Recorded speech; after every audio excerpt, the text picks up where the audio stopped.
Hello everyone, नमस्कार। स्वागत है आपका एमएलटी एजुकेशन पॉइंट पर। मैं मनीषा आज फिर मिले हैं हमने एक नए टॉपिक के साथ में, ग्लाइकोलाइसिस।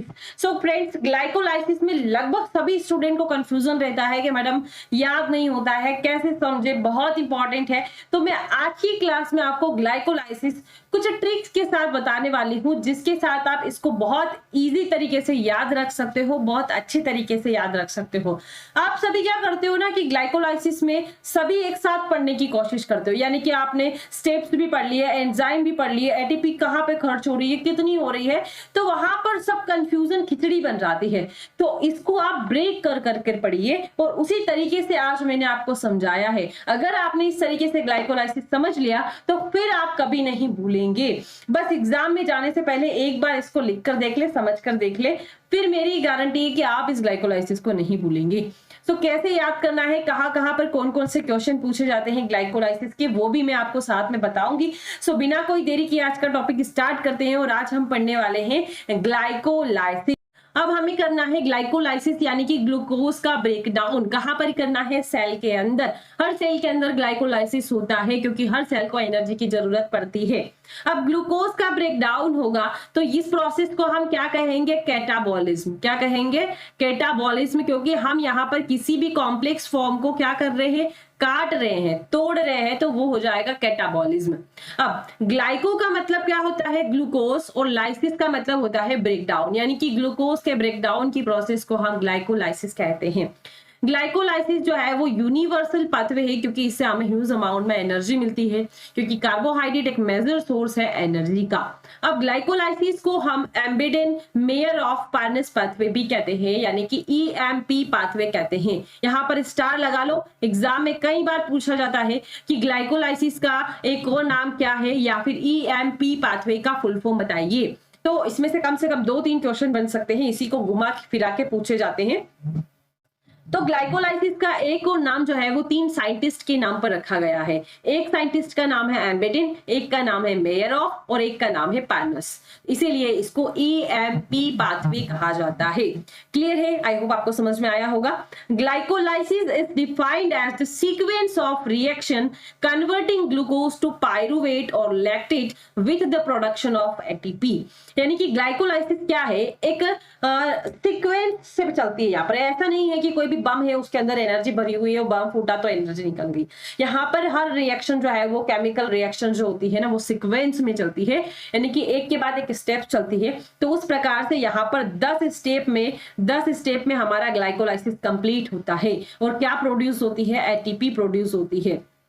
तो सीक्वेंस ऑफ रिएक्शन जिसमें पायरुवेट जो है, ग्लूकोज जो है वो पायरुवेट में कन्वर्ट होता है और पायरुवेट जो है वो लैक्टेट में कन्वर्ट होता है with the production of ATP, ATP के प्रोडक्शन के साथ साथ।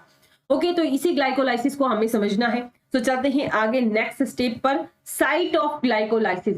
ग्लाइकोलाइसिस कहां पर होता है? सेल में तो होता है, लेकिन सेल के अंदर तो बहुत सारे सेल ऑर्गेनल्स हैं, माइटोकॉन्ड्रिया है, गोल्जी बॉडी है, बहुत सारे सेल ऑर्गेनल्स है। कहां पर होता है? तो जैसे ये हमारी सेल है, इस सेल के अंदर जैसे ये हमारा माइटोकॉन्ड्रिया है और भी बहुत सारे सेल ऑर्गेनल्स है, और यहाँ पर क्या भरा हुआ है? फ्लूइड भरा हुआ है, जिसे हम कहते हैं साइटोप्लाज्म। क्या कहते हैं? साइटोप्लाज्म। तो साइटोप्लाज्म के अंदर सिंथेसिस ग्लाइकोलाइसिस होता है। ग्लाइकोलाइसिस होता है तो take place in all cell of the body, यानी कि सेल जो होते हैं, सेल ऑफ द बॉडी, यानी कि हर सेल में ग्लाइकोलाइसिस होता है। और रिएक्शन जो होती है वो सेल में कहां पर होती है? साइटोप्लाज्म के अंदर होती है। तो भूलना नहीं है साइट ऑफ ग्लाइकोलाइसिस कहां होती है, इसको भी स्टार लगा लो आप, इसीलिए मैंने इसको अलग से लिया है ताकि आप याद रख सको। Site of glycolysis. अब आते हैं 2 टाइप्स ऑफ ग्लाइकोलाइसिस। 2 टाइप्स के होते हैं। आपको याद है मैंने पहले बताया था कि ग्लूकोज से पायरुवेट बन रहा है और पायरुवेट से एसिटाइल कोएंजाइम बन रहा है, और अभी मैंने बताया कि पायरुवेट से लैक्टेट बनता है। तो ये पायरुवेट से लैक्टेट और ये क्या है? यानी कि जब ग्लाइकोलाइसिस, एरोबिक ग्लाइकोलाइसिस यदि होता है, ऑक्सीजन की प्रेजेंस में यदि ग्लाइकोलाइसिस होता है, तो उसको हम एरोबिक ग्लाइकोलाइसिस कहते हैं, जिसमें ग्लूकोज से क्या बनता है? पायरुवेट बनता है। यानी कि यहाँ पर एंड प्रोडक्ट केवल क्या बनता है? पायरुवेट। अगर एरोबिक कंडीशन में ग्लाइकोलाइसिस हो रही है तो एंड प्रोडक्ट आपका क्या बनेगा? एंड प्रोडक्ट जो आपका बनेगा पायरुवेट। और यदि ऑक्सीजन के एब्सेंस में, एनारोबिक का मतलब होता है कि ऑक्सीजन की एब्सेंस, अगर ऑक्सीजन की एब्सेंस में ब्रेक डाउन हो रहा है तो पाइरूवेट से एंड प्रोडक्ट जो है वो लैक्टेट बनेगा। क्या बनेगा? लैक्टेट बनेगा। आई होप आपको ये क्लियर समझ में आया होगा। तो इस पर भी स्टार लगा लो, ये भी क्वेश्चन पूछा जाता है। तो वैसे इस टॉपिक में ना कहीं से भी क्वेश्चन पूछ लिया जाता है, क्योंकि ये पूरा टॉपिक ही इंपॉर्टेंट है, इसलिए आपको इसको बिल्कुल अच्छे से ध्यान से समझना है।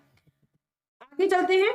अब हमें पढ़ना है ग्लाइकोलाइसिस के स्टेप्स, के आखिर में उन 10 स्टेप्स को याद कैसे रखा जाए, याद कैसे रखा जाए। तो उससे पहले एक बात आती है कि हमने कहा कि ग्लाइकोलाइसिस की पाइरूवेट के आगे की जो प्रोसेस होती है वो आरबीसी के अंदर नहीं होती, क्योंकि उसके अंदर माइटोकॉन्ड्रिया नहीं होता है। तो आरबीसी टोटली जो है वो ग्लूकोज के ऊपर ही डिपेंड रहता है, यानी कि ग्लाइकोलाइसिस के ऊपर ही डिपेंड रहता है कि इसी से मुझे एनर्जी चाहिए, अब मुझे मेरे पास कोई और सोर्स नहीं है। इसी प्रकार ब्रेन के पास में भी केवल ग्लाइकोलाइसिस ही एक ऐसा सोर्स है जिससे वो एनर्जी ले सकता है। अब स्टेप्स की बात आती है, बहुत इंपॉर्टेंट, कि कैसे उन स्टेप्स को याद रखना है। तो एक बहुत ही आसान तरीके से इजी स्टेप्स मैं आपको बताती हूँ। कितनी स्टेप्स होती है उसके अंदर? 10 स्टेप्स होती है। तो इन 10 स्टेप्स को याद कैसे रखना है? देखो, किसका ब्रेक डाउन हो रहा है? ग्लूकोज का। अभी आपका ध्यान यही होना चाहिए। ग्लूकोज का फॉर्मूला होता है C6H12O6। ग्लूकोज हो गई आपकी पहली स्टेप। क्या हो गई? आपकी पहली स्टेप। दूसरी स्टेप्स क्या होती है ये आपको देखना है। अब दूसरी स्टेप से आप ले लो कि 3 फॉस्फेट, तीन फॉस्फेट, कितने फॉस्फेट? 3 फॉस्फेट, 3 ग्लिसरेट और 2 पाइरूवेट। आपको इसे ऐसे याद रखना है। 3 फॉस्फेट, 3 ग्लिसरेट, 2 पाइरूवेट लिख लो एक साथ। 3 फॉस्फेट लिख लो एक साथ। 3 फॉस्फेट, ये 3 फॉस्फेट हमने लिख लिए।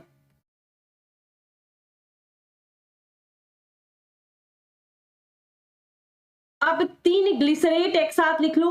3 ग्लिसरेट एक साथ लिख लो। अब 2 पाइरूवेट एक साथ लिख लो। लिख लिया। कितने स्टेप्स हो गई? एक स्टेप ये हो गई, 2 3 4 5 नंबर के स्टेप को आप छोड़ दो, क्योंकि 5 नंबर जो है वो आपका मिडिल है, यानी कि 5 से ऊपर और 5 से नीचे जो भी होगा, 5 से ऊपर और 5 से नीचे ही होगा। 5 के बीच में सब गोलमाल है। क्या है? गोलमाल है। 5 से ऊपर और 5 से नीचे ही होगा। 5 में सब गोलमाल है। कैसे गोलमाल है अभी बताऊंगी, पहले आप नंबरिंग कर लो। 6 7 8 9 10। देखो हमने कितनी इजी तरीके से 10 स्टेप्स पूरी लिख ली है आपकी। बस आपने ये लिख लिया, मतलब कि पूरी स्टेप्स लिख लिए। अब आपको करना क्या है? अब आपको कुछ नहीं करना है, आगे के स्टेप्स को एज इट इज उतार लो। एज इट इज कैसे? मतलब कि देखिए, ग्लूकोज है तो यहां पर भी आप ग्लूकोज लिख लो, ग्लूकोज लिख लो। अब यहाँ पर आपको ग्लूकोज की कॉपी बनानी है। यहाँ पर ग्लूकोज की कॉपी बनानी है, और ग्लूकोज की कॉपी क्या है? फ्रक्टोज। क्या है? फ्रक्टोज। यानी कि फ्रक्टोज का भी फॉर्मूला C6H12O6 होता है। बिल्कुल होता है। तो ग्लूकोज की कॉपी आपने बनानी है। क्या बनाई है? फ्रक्टोज बनाया है। अब फ्रक्टोज जो है, आप फ्रक्टोज बोल रहा है कि भाई आपने ग्लूकोज की कॉपी बनाई है तो मेरी तो एक और कॉपी बनाओ, एक और कॉपी बनाओ। तो ये एक और कॉपी बना दी। अब इस एक कॉपी को हम कैसे लिखेंगे? देखिए यहाँ पर ग्लूकोज के पास में कितने कार्बन होते हैं? 6 कार्बन होते हैं। तो ग्लूकोज 6 फॉस्फेट। ग्लूकोज के पास 6 कार्बन होते हैं और इसकी कॉपी हमने बनाई है, तो फ्रक्टोज 6 फॉस्फेट। अब फ्रक्टोज की एक कॉपी हमने बनाई है। कितनी कॉपी बनाई है? एक कॉपी। तो फ्रक्टोज 1,6 फॉस्फेट, एक कॉपी बनाई है। कितनी कॉपी बनाई? एक कॉपी। तो फ्रक्टोज 1,6 फॉस्फेट। अब आपने, आपका ये जो फॉस्फेट है ना, 3 बार इस फॉस्फेट को आप इधर ले आओ। 5 नंबर के बाद में इस फॉस्फेट को आप इधर ले आओ। ये आपका कुछ नहीं करना है। फॉस्फेट फॉस्फेट फॉस्फेट, या फोस्फो फोस्फो लिख सकते हो। फोस्फो फोस्फो फोस्फो फोस्फो, ये बस, कुछ नहीं करना है आपको। ये सब में फोस्फो फोस्फो लिख दो आप, लास्ट वाले के स्टेप को छोड़ के। या तो ऐसे याद रख सकते हो या फिर ऐसे भी याद रख सकते हो। 5 नंबर की स्टेप अभी हमारी बाकी है कि 3 phosphate, 3 glycerate, 2 pyruvate. 3 phosphate, 3 glycerate, 2 pyruvate. 2 glucose, 2 fructose, 2 phosphate, 2 phosphate. आप इसको गाने की जैसे भी याद रख सकते हो। 3 phosphate, 3 glycerate, 2 pyruvate. 2 glucose, 2 fructose, 4 phosphate, 4 phospho या 4 फॉस्फेट, 4 फॉस्फो याद रख लो, क्योंकि फॉस्फो एग्जैक्ट है, फॉस्फेट तो आपके याद रखने के तरीके से है। इस स्टेप को आप बस नोट कर लो, ये आपका पूरे 10 स्टेप्स क्लियर हो गए हैं। केवल आपने क्या किया, 3 बार फॉस्फेट, 3 बार ग्लिसरेट, 2 बार पायरुवेट, 2 ग्लूकोज, 2 फ्रक्टोज, बाकी आगे सब फॉस्फेट फॉस्फेट कर दो। पूरा आपका क्लियर हो गया, ये 10 स्टेप्स आपकी होगी। अब इसमें आपको नंबरिंग करनी है, लेकिन उससे पहले हम 5 नंबर का जहां पर गोलमाल है वहां पर देख लेते हैं कि फ्रक्टोज के पास में कितने कार्बन है, 6 कार्बन है। अब फ्रक्टोज का यहाँ पर जो है वो फ्रक्टोज जो है वो सबको अलग अलग कर देगा। अलग अलग क्यों कर देगा, क्योंकि मैं आपको कुछ कीवर्ड्स बताती हूँ कि देखो 5 नंबर से पहले आपका खर्चा होगा, क्या होगा, 5 नंबर से पहले आपका खर्चा होगा और 5 नंबर के बाद आपको लेना है।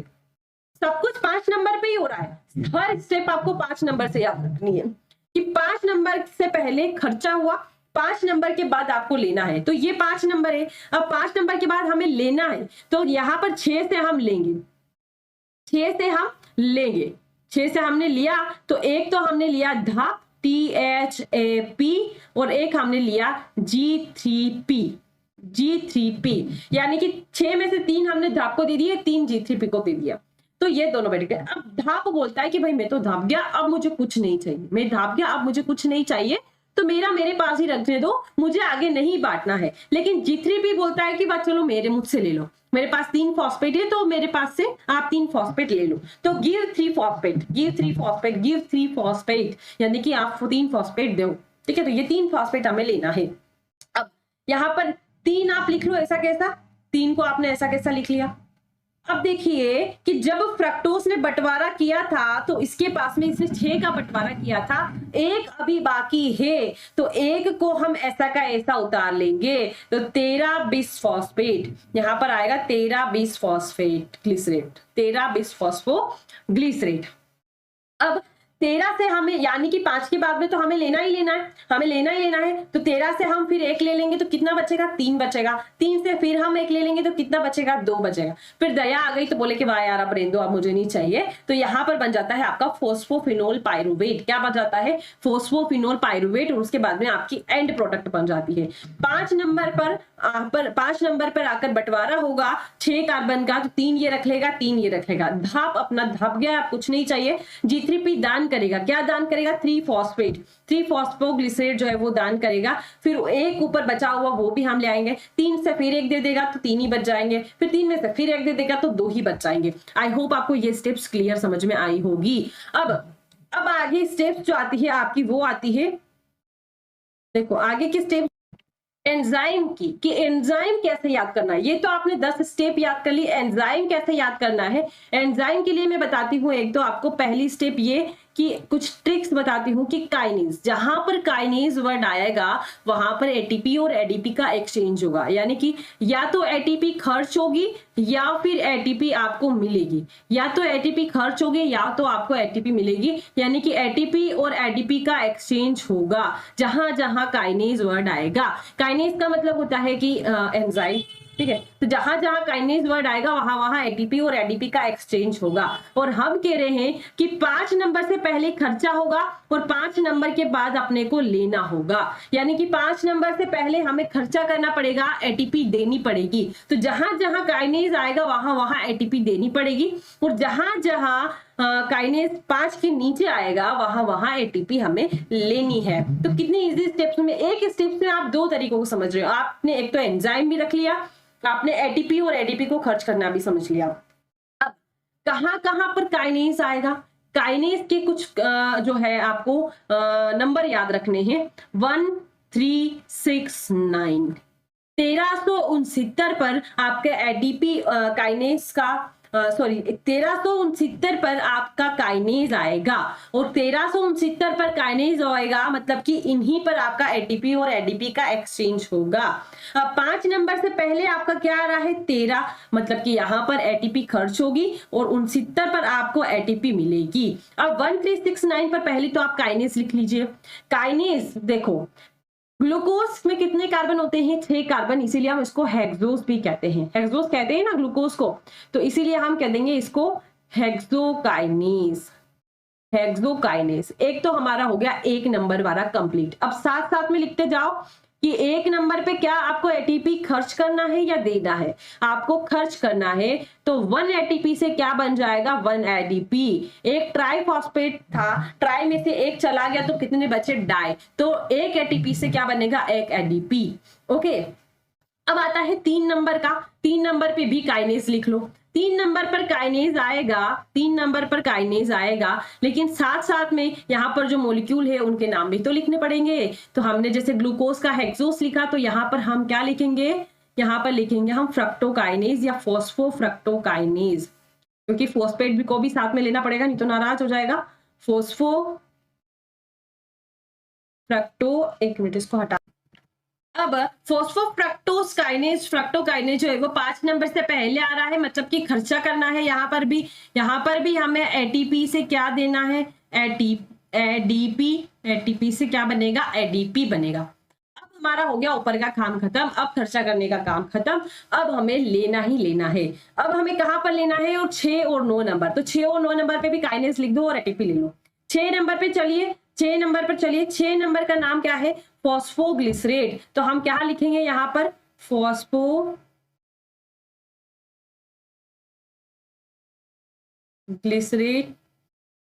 काइनेज।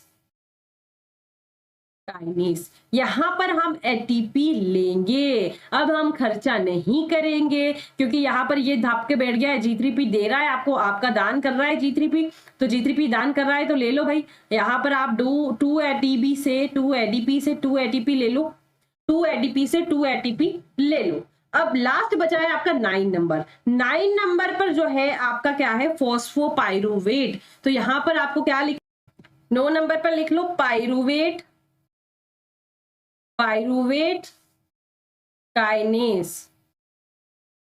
Pyruvate kinase. यहां पर भी हम क्या लेंगे, अब जितना खर्चा किया है ना सब वसूल के रहेंगे। 2 एटीपी है, 2 एडीपी है, तो 2 एटीपी हम ले लेंगे। ठीक है, अब हमने एटीपी और एडीपी का खेल भी खत्म कर दिया।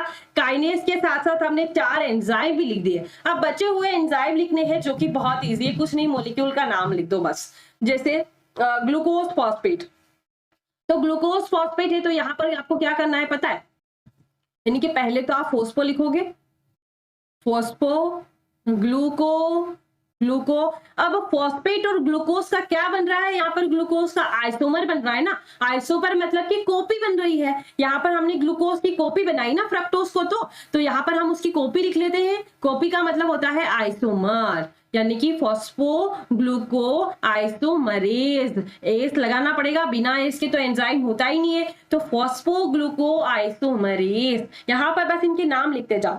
अब 4th स्टेप हमारा बचा है, यहाँ पर भी हर स्टेप में हमें एंजाइम लगाना है। तो फ्रक्टोज के यहाँ पर हमने क्या किया, यहाँ पर हमने सब तोड़ा फोड़ी कर दिया, यानी कि सबको अलग अलग कर दिया। तो अलग अलग से याद रखो एल्डोज, जहां पर अलग अलग हो रहे हैं एल यानी कि अलग अलग, एल्डोज जहां पर अलग अलग हो रहे हैं वहां पर आ जाएगा आपका एल्डोज। अब आपके कितने एंजाइम कंप्लीट हो गए, केवल 3 एंजाइम और बचे हैं। अब 3 एंजाइम को आपको कुछ नहीं करना है। यहाँ पर देखिए, यहाँ पर एक स्टेप है, 5 नंबर पे बहुत ज्यादा गड़बड़ी हो रही है। 5 नंबर पे क्या होता है कि यहाँ पर हम लेना शुरू करेंगे, यानी कि ये बोल रहा है कि दे दो, दान कर दो, ठीक है, दे दो। तो यहाँ पर क्या देंगे, 2NAD से 2NADH, ठीक है, दे दो, क्या दे दो, डिहाइड्रोजनेस। डिहाइड्रोजनेस यानी कि दे दो, तो यहाँ पर डिहाइड्रोजनेस से ही हम एंजाइम का नाम रख देंगे। क्या लिया हमने इनसे, 3 तो फॉस्फेट लिए, तो 3 लिए उसको हम कहेंगे ट्रायोस। क्या लिया, ट्रायोस, 3 फॉस्फेट लिए, तो ट्रायोस फॉस्फेट, ट्रायोस फॉस्फेट, 3 तो फॉस्फेट लिए, और हमने क्या लिया, डिहाइड्रोजिनेस। यहां से हम देना, ये बोल रहे कि देना चालू कर रहे हैं, तो देना यानी कि हम लेना चालू कर रहे हैं, ये बोल रहे हम देंगे, तो डिहाइड्रोजिनेस, डिहाइड्रोजिनेस। आप इस स्टेप को जो मैंने समझाया है उस तरीके से केवल 1 से 2 बार बोल के समझ के लिखिए, देखिए आपको समझ में आ जाएगा, एक ही बार में समझ में आ जाएगा। ओके, बस आप इसको एक बार समझ लीजिए ना, समझने के बाद अपने आप इसको याद रख लोगे आप। अब हमारे अगला एंजाइम आता है, तो अगला एंजाइम काइनेज के बाद में आ रहा है। अब है यहाँ पे हमें क्या करना है, यहाँ पर 2 एंजाइम को हमें याद रखना पड़ेगा। 2 एंजाइम कौन कौन से, एक तो आपका यहाँ पर आ जाए फोस्फोग्लिसरोम्यूटेस, फोस्फोग्लिसरोम्यूटेस, फॉस्फोग्लिसरो तो वैसे भी इनका नाम है, वो तो लिखना ही है आपको फॉस्फोग्लिसरो, बस म्यूटेज आ जाएगा और यहाँ पर आपका आ जाएगा इनोलेस। क्या आ जाएगा? इनोलेस। तो ये सारे एंजाइम भी कंप्लीट हो जाएंगे। कितने एटीपी खर्च हुए, कितने एडीपी खर्च हुए, ये हमें अब बस देखना है। कहाँ कहाँ हो रहे हैं ये तो हमने देख लिया, अब कितने एटीपी खर्च हुए हैं और कितने मिले हैं हमको, ये हमें देखना है। अब देखिए यहाँ पर मैं आपको बताती हूँ कि एक NADH के बराबर होता है 3 एटीपी। कितनी एटीपी? हमारी सेल को तो एटीपी से मतलब है भाई, किसी से कोई मतलब नहीं है कि भाई मुझे बस एटीपी दे दो, बाकी मुझे किसी ग्लूकोज से मतलब नहीं है। NADH का मतलब होता है 3 एटीपी और एक एटीपी बराबर क्या होती है? एक एटीपी। एक एटीपी बराबर एक एटीपी। अब हमें कितने एटीपी मिले और कितने एटीपी खर्च हुए, ये हमें देखना है। मैं यहाँ पर ऊपर आपको बता रही हूँ कि कितने मिले और कितने आपके खर्च हुए हैं। तो यहाँ देखिए आप कि आपका खर्चा कहाँ कहाँ हुआ? 5 नंबर से ऊपर, यानी कि 1 और 3 पर आपका खर्चा हुआ। और आपको मिला कहाँ कहाँ? 6 और 9 पे। उसके अलावा आपको NADH के बराबर कितनी एटीपी है? 3 एटीपी है। तो वो भी तो हमको मिली है ना, वो भी हमको दान में दी गई है। तो एक तो 6 और 9 पर मिला है, तो 6 और 9 पर आपको कितनी मिली है? 2 एटीपी मिली है। कितनी एटीपी मिली है? 2 एटीपी बराबर 2 एटीपी मिली है। 9 पर भी आपको 2 एटीपी मिली है। 6 और 9 पर 2 एटीपी मिली है, तो 2 एटीपी बराबर 2। अब 5 नंबर पर आपको NADH मिले हैं। कितने NADH मिले हैं? 2 NADH। अब भाई एक NADH के द्वारा हमें 3 एटीपी मिलती है, 2 इसके पास ऑलरेडी है, तो 3 दूनी कितने हो जाएंगे? 6। 6 तो ये हो गए, 2 ये हो गए 8 और 2 ये हो जाएंगे आपके 10। यानी कि टोटल कितनी एटीपी मिली आपको? 10 एटीपी मिली। अब टोटल तो 10 एटीपी मिली, उसमें से खर्च कितनी हुई? खर्च आपकी 5 नंबर से ऊपर खर्च हुई। 5 नंबर से ऊपर आपकी खर्च हुई एक एटीपी तो 1 नंबर पर और एक 3 नंबर पर, यानी कि टोटल 2 एटीपी आपकी खर्च हुई। 2 एटीपी खर्च हुई, बची कितनी? 8। यानी कि एक ग्लाइकोलाइसिस की साइकिल में आपको 8 एटीपी मिलती है। यानी कि एक ग्लाइकोलाइसिस की साइकिल में सेल को कितनी एटीपी मिलती है? 8 एटीपी मिलती है। क्लियर है? आई होप आपको ये अच्छे से समझ में आया होगा। तो ये बहुत ही आसान भाषा में, बहुत ही इजी स्टेप्स में हमने ग्लाइकोलाइसिस की साइकिल को बनाना देख लिया। अब आप 1 या 2 बार बनाइए और आप आराम से एग्जाम में इसको बना सकते हैं। हर वर्ड को आप याद रख सकते हैं। अब यहाँ पर 2 वर्ड ऐसे हैं जिनका फुल फॉर्म मैंने यहाँ पर नहीं लिखा है। तो जैसे DHAP है, तो उसका फुल फॉर्म होता है dihydroxy acetone phosphate. Dihydroxy acetone phosphate. और G3P का मतलब होता है ग्लिसरेल्डिहाइड 3 फॉस्फेट। क्लियर है? तो ये 2 वर्ड और थे जिनका फुल फॉर्म आपको पता नहीं था, ये भी मैंने बता दिया है। बाकी NADH का फुल फॉर्म होता है निकोटिनामाइन एडेनिन डिहाइड्रोजनेस, और ATP का क्या होता है? एडिनोसिन ट्राइफॉस्फेट, और ADP का फुल फॉर्म होता है एडिनोसिन डाइफॉस्फेट। ये आप नोट कर लीजिए। आपका इस तरीके से आप बनाकर उसको, और नीचे ये सारे स्टेप्स और भी अच्छी तरीके से उसको लिख सकते हो। सो आई होप आपको आज की क्लास जो है वो अच्छे से समझ में आई होगी। मैं आपको एक बार स्टेप्स ऑफ ग्लाइकोलाइसिस यहाँ पर भी बता देती हूँ, ताकि आपको क्लियरली जो है वो अच्छे से समझ में आ जाए। ओके फ्रेंड्स, मिलते हैं अगली क्लास में अगले टॉपिक के साथ में।